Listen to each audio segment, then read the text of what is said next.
Rae Lynn Cobb couldn't help but notice the first digit missing on the pointer finger of her right hand. She studied it as she waited for Billy Doyle to push a blue whistler filled with pine gum up the crudely made ramp and into the wagon. Warren, her husband of 7 years, stood in the back, urging him to go slow and easy.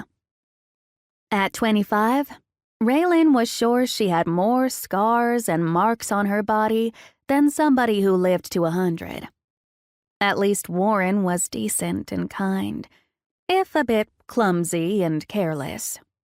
At least he'd seen fit to keep a business going while others struggled during these hard economic times.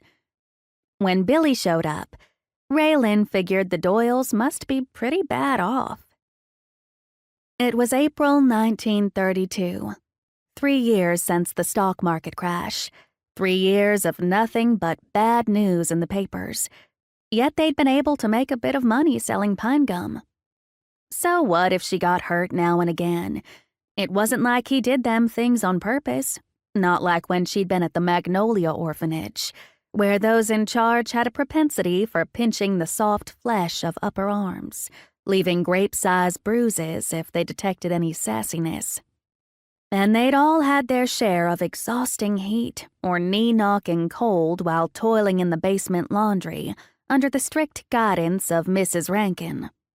She would have the girls scrubbing, rinsing, wringing, and hanging everything from sheets to towels to tablecloths, not to mention every single person's clothing who lived there, because, as Mrs. Rankin often said, hard work builds character. No, being with Warren was heaven compared to that.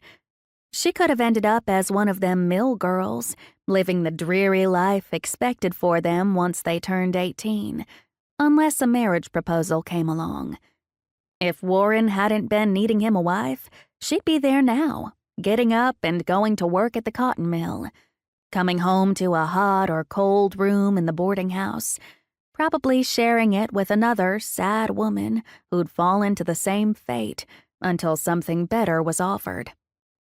For Rae Lynn, that was Warren. He'd been on his way to town, and he'd seen her tending the home's vegetable garden. He gave a little wave and called out to her, "Why, hey there.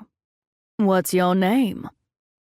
She wasn't inclined to speak to strangers, but he smiled kindly enough, this tall, thin man in respectable, clean coveralls, pressed shirt, and a straw hat. He waited politely, hands in his pockets, smiling all the while, patient-like. She stepped a little closer to the fence. "Rae Lynn?"